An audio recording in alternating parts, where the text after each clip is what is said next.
ॐ श्रीगुरवे नमः। ॐ श्रीगुरवे नमः। ॐ श्रीगुरवे नमः। অখণ্ড সংঘগুরু পরম পূজ্যপাদ অখণ্ড মণ্ডলেশ্বর শ্রী শ্রীমৎ স্বামী স্বরূপানন্দ পরমহংসদেব, যিনি জগতের সকল মত ও পথের অনুসারীগণকে নিজের আপন করে নিয়ে বলেছিলেন, জগতের সকল সম্প্রদায় আমার, আমি জগতের সকল সম্প্রদায়ের।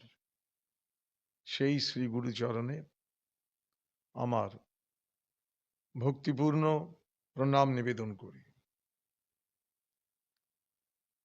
অখণ্ড মণ্ডলেশ্বর শ্রী শ্রীমৎ স্বামী স্বরূপানন্দ পরমহংসদেব, তিনি এমনই এক চিন্তানায়ক, যিনি সমাজের আধ্যাত্ম, সামাজিক, অর্থনৈতিক, নৈতিক আদি সকল বিষয়ের উপরে এত বিস্তৃত সিদ্ধান্ত প্রদান করে গেছেন, খুব সম্ভবত পৃথিবী এমনটি যা আর একজনের কাছে শোনেনি।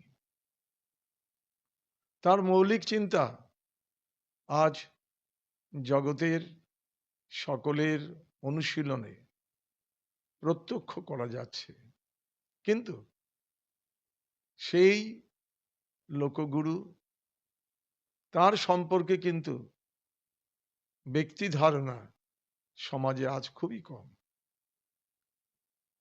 এই প্রসঙ্গে তারই একটি বাণী বারবার মনে পড়ে।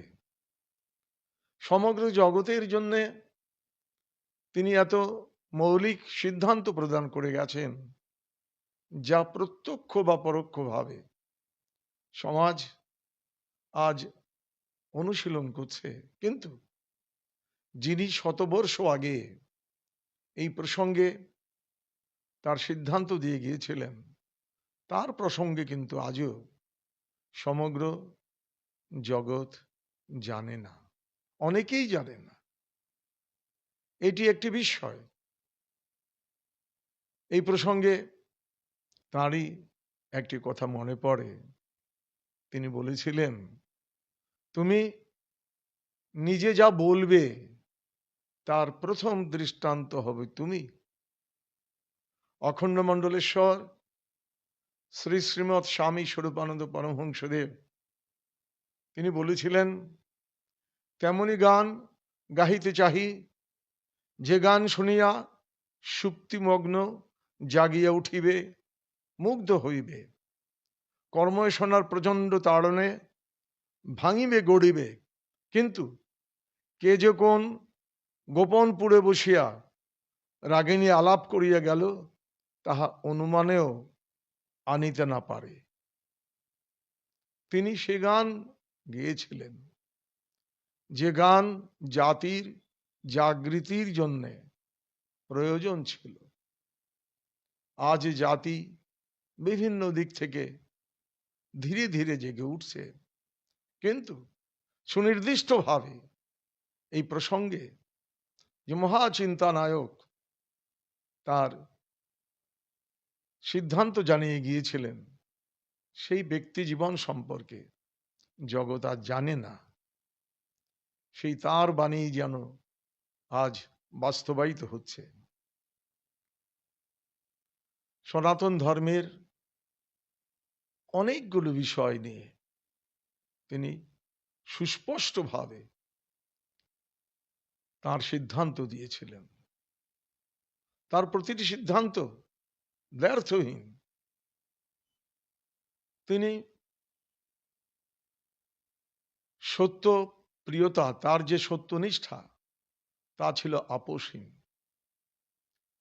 প্রত্যেকের মত পথের প্রতি তার শ্রদ্ধা ছিল, কিন্তু সারাটি জীবন তিনি পূর্ণ সত্য নিয়েই তার জীবনকে পরিচালনা করে গেছেন। একটি ছোট্ট কাহিনী বলবো। সনটি সম্ভবত 1338 বঙ্গাব্দ। তিনি তখন এই রহিমপুর অঞ্চলে আছেন। আশ্রম থেকে তিনি বিকেলবেলা কিছু দূরবর্তী একটি গ্রামে গেছেন। ফেরার পথে তার দৃষ্টি পড়ল, তখন সন্ধ্যা হয়ে গেছে, আঁধার নেমে এসেছে। দৃষ্টি পড়ল কোথাও যেন একটা আগুন, কোথাও যেন আগুন লেগেছে। তখন অধিকাংশ বাড়ি ছিল ছনের। কাজেই এই অগ্নির বিপুল ক্ষতির কারণ ঘটাবে, ছুটলেন স্বামী স্বরূপানন্দ সেখানে। গিয়ে দেখলেন কয়েকটি খড়ের ঘর পাশাপাশি দাঁড়ানো, একটিতে আগুন লেগেছে। দ্রুত আগুনের লেলিহান শিখা চারিদিকে ছড়িয়ে পড়ছে। ততক্ষণে আশ্রম থেকে আশ্রম কর্মীরা বালতি নিয়ে সেখানে গেছেন। চারপাশের প্রতিবেশীরা এসছেন, যার যা কিছু আছে তা নিয়ে জল দেয়া হবে। কে উপরে উঠবে? এক লাফে স্বামী স্বরূপানন্দ উপরে উঠলেন। জল নিচ থেকে দেয়া হচ্ছে, তিনি ঢালছেন। আগুনের আঁচ তাকে ঘিরে ধরেছে। এক সময়ে অনেকক্ষণ চেষ্টার পরে আগুন নিভল, কিন্তু ততক্ষণে স্বামী স্বরূপানন্দজির শারীরিক অবস্থা একেবারে অদ্ভুত হয়ে গেছে। তার দাঁড়ি পুড়ে গেছে। এই আগুনের যে শিখার যে কয়লা কালিতে তার মুখ একেবারে বিভৎস হয়ে গেছে। আশ্রমে ফিরে এসেছেন। ব্রহ্মচারীরা খুব দুঃখ করছেন, বাবা এই আগুনের আজ আপনার শরীরকে একেবারে জ্বালিয়ে দিয়েছে। কি অদ্ভুত, এ কালো কালো হয়ে দাগে ভরে গেছে আপনার চেহারা, এই সুন্দর চেহারা চেনাই যাচ্ছে না। বাবা মনি হেসে বলছেন, ছোট্ট একটা ঘটনা বলি শোন। সেই ছেলেবেলাকায় আমার স্কুলের এক শিক্ষক মহাশয় বলেছিলেন যে ভগবানের যেগুলো নাম যদি নির্দিষ্ট সোপান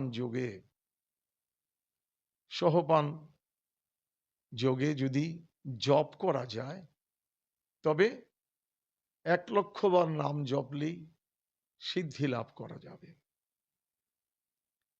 এই কথাটিতে তিনি খুব উদ্বুদ্ধ হয়েছিলেন এবং সেই সময় জানা যায় তিনি প্রচলিত সব ভগবানের যত নাম ছিল সবগুলো জপ করেছেন এবং একটা নির্দিষ্ট সত্যে তিনি পৌঁছেছিলেন। ঘটনাটি সেই বিষয়ে নয় বলে সেদিকে আর যাচ্ছি না। তো বলছেন যে ওই সময়ে আমাদের বাড়িতে সিলেটের এক ব্রাহ্মণ এসেছিলেন। এই ভদ্রলোক মাঝে মধ্যে ঘুমের মধ্যে তার কেমন যেন একটা অজ্ঞান অবস্থা হতো এবং সেই অবস্থায় তিনি কিছু ভবিষ্যৎবাণী করতেন এবং অনেকে বিশ্বাস করত এবং পরম পূজ্যপাদ শ্রী শ্রী বাবামণির পূজনীয় পিতৃদেব তিনিও বিশ্বাস করতেন যে তার এই সময়কার কথাগুলো ফলে যায়। তো তখন জিজ্ঞাসা করা হলো যে বলেন তো পরম পূজ্যপাদ শ্রী শ্রী বাবামণির শৈশবের ডাকনাম যে বল্টু গত জন্মে কি ছিল? তিনি বললেন, তুমি বামন অবতার ছিলে। তো শ্রী শ্রী বাবামণি রহিমপুরে বলছেন যে কথাটা শুনে প্রথম খুব খুশি হয়ে গেলাম, কারণ ওই সময়ে আমার শিক্ষক মহাশয়ের পরামর্শ অনুসারে আমি বিষ্ণু নাম জপ করছিলাম। কাজেই বিষ্ণুর অবতার বামন আমি ছিলাম শুনে মনটা খুব উল্লিসিত হয়ে গেল। কিন্তু 2-1 দিন পরেই বিচার বিশ্লেষণ আরম্ভ হলো। বামন অবতার তিনি কি কি করেছিলেন, তিনি তো বলির কাছে সাধন করার জন্য ত্রিপাদ ভূমি চেয়েছিলেন, কিন্তু এটিও তার ছলনা ছিল। এ ছলনা তো সত্যের সঙ্গে খাপ খায় না। আবার ত্রিপাদ ভূমি নিয়ে তিনি সাধন করেননি, কাজেই তিনি সত্য রক্ষা করেননি, ছলনা করেছেন, সত্য রক্ষা করেননি। আমি পূর্বজন্মে বামন অবতার ছিলাম, ভাবতেই মনটা বিষিয়ে গেল। কাজেই আমি এই স্মৃতিটা ভুলতে চেষ্টা করলাম। কিছুদিন পরে আরেকজন মহাপুরুষ সেখানে এলেন, যার ভবিষ্যৎবাণী বা পূর্বের কথা শুনতে সকলেই ভালোবাসতেন। তাকেও প্রশ্ন করা হলো যে, বলুন তো বল্টু, পূর্বজন্মে কি ছিল? তিনি হেসে বললেন, তুমি হনুমান ছিলে। বাবামণি বুঝছেন এই রহিমপুরে, শুনে প্রথম রেগে গেলাম। আমি হনুমান ছিলাম, এই লোকটা কি বলে? কিন্তু কিছুদিন পরেই ভাবতে লাগলাম, ভক্ত হনুমান আজন্ম ব্রহ্মচারী, যিনি জীবনে কোনোদিন ইষ্টনিষ্ঠা থেকে চ্যুত হননি, আবার তার জীবন সাধন সম্পর্কে কত সচেতন। সীতার খোঁজ নিতে তিনি দুঃসাহসী ভাবে লঙ্কাতে গেছেন, খুঁজে খুঁজে সেই অশোক বনে হাজির হয়েছেন। আমরা সকলেই হয়তো জানি যে রাবণ রাজা অনেক খারাপ কাজ করেছিলেন, কিন্তু একটি খুব ভালো কাজ। মা সীতার প্রহরায় যত প্রহরী রেখেছিলেন সকলেই নারী প্রহরী, কিন্তু তারা খুব সজাগ সচেতন।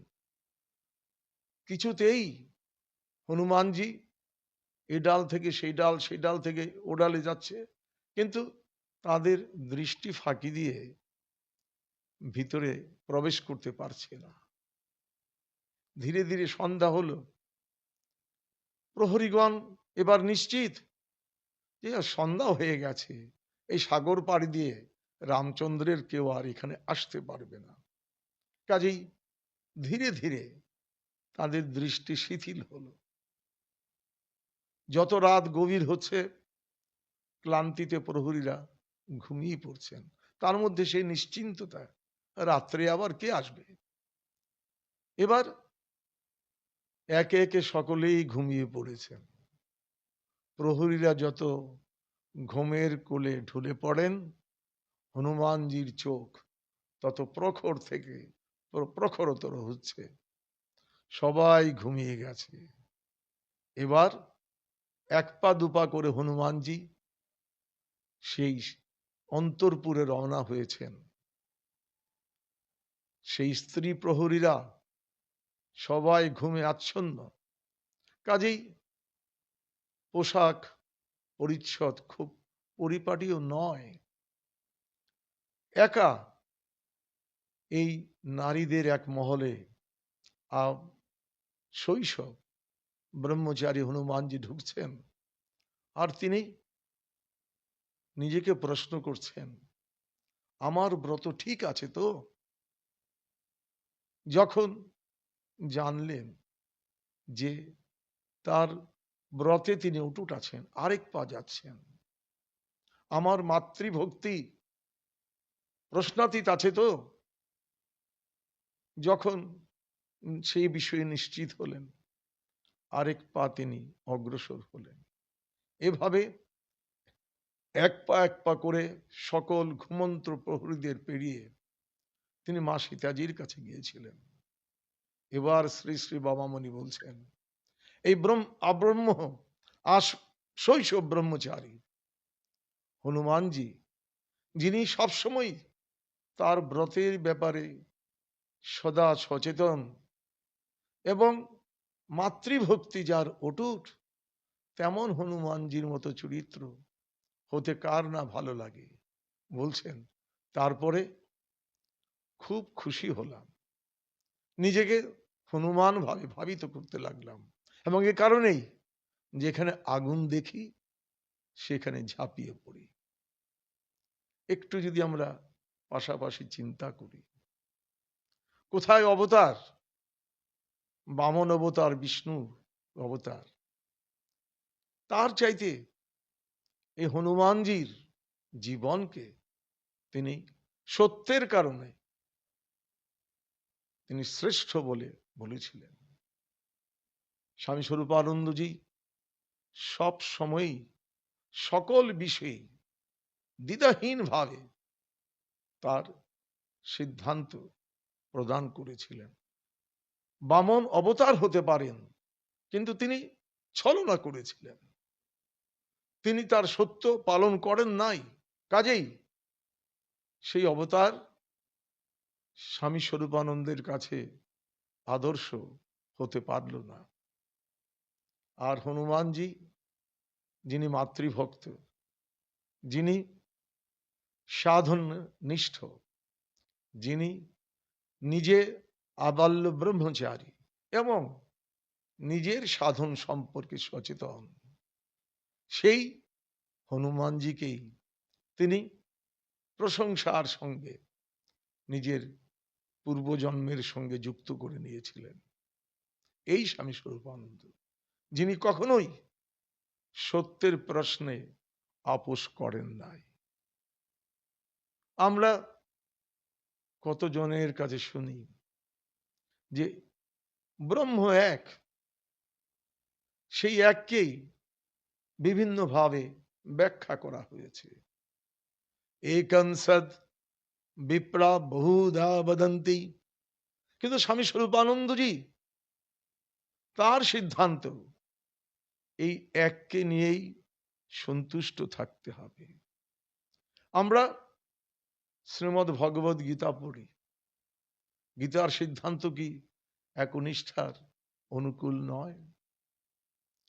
শ্রী শ্রী স্বরূপানন্দজি তিনি সুস্পষ্ট ভাবেই বলেছেন, বহুজন বহুদিকে চলবে, কিন্তু যত মত তত পথ সত্য, কিন্তু সাধকের জন্য একটি একটি পথ। যে সাধন করবে তাকে এককে নিয়েই সন্তুষ্ট থাকতে হবে। তিনি তার এক কবিতায় বললেন, বহুজন থাকে বহুরে লইয়া মাতি, হে এক তুমি যে আমার নিত্য সাথী। বহু প্রতিমায় বহু দেবতায় রুচি যে নাই, একের মাঝারে কোটি বিশ্বের মিলন চাই। এক মোর পথ, এক মোর রথ, এক মতি এক গতি, এক মোর লাগি নিখিল ভুবনে রাখিয়াছে কুলপাতি। একের মাঝারে ডুবিয়া থাকিতে চাই, এক নিয়া আমি চিরদিবাজ আমি সুখে কাটাই। একের মহিমা, একের গরিমা, একের অনিমা, একের লঘিমা, অসীম একের কোটি কোটি সীমা একেই পাই। একের মাঝারে সবাই আছে, তাই তো একের উপাসনা। এই হচ্ছে স্বামী স্বরূপানন্দের জীবন। তিনি সকল মত পথকে শ্রদ্ধা করেছেন বলেই বলতে পেরেছিলেন যে জগতের সকল সম্প্রদায় আমার, কিন্তু জীবনে যদি সিদ্ধি লাভ করতে হয়, সাধনে যদি লক্ষ্যে পৌঁছতে হয়, তবে একনিষ্ঠার বিকল্প নাই।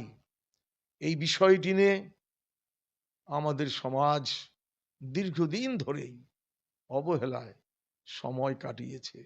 কিন্তু স্বামী স্বরূপানন্দ সুদৃঢ়ভাবেই বলছেন যে একনিষ্ঠা ছাড়া সাধন জীবনে সিদ্ধি লাভ করা খুব কষ্টকর।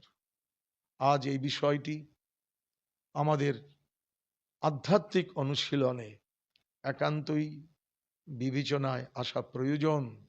এই যে বহুদিকে আমরা ছুটে যাই, আমাদের লক্ষ্যকে আমরা ভুলে যাই, এর ফলে আমরা কিছুতেই সেই লক্ষ্যে পৌঁছানোর নিশ্চিত পথটির নাগাল পাচ্ছি না। শ্রী ভগবান তিনি কে ছিলেন? মন্মনা ভব মদ ভক্ত মদ জাজি মাম নমস্কুরু। তুমি অনন্য মনা হবে আমাতে, তুমি আমার ভক্ত হবে, তুমি আমারই আরাধনা করবে, আমাতেই আত্মসমর্পণ করবে। এই যে মৌলিক বিষয়টা স্বামী স্বরূপানন্দ যত সুস্পষ্ট সুনির্দিষ্ট ভাবে করেছেন, এমনকি সংস্কারকে মর্যাদা দিতে গিয়েও তিনি কখনো এই একনিষ্ঠার বিষয়ে আপোষ করেননি। এই আপোষহীন সত্যনিষ্ঠা স্বামী স্বরূপানন্দের জীবনের এক মৌলিক বিষয়, এবং এ পথেই আমরা যত এগিয়ে যেতে পারব ততই আমরা নিজ নিজ সাধনে সফলতা লাভ করব। শুভ নমস্কার।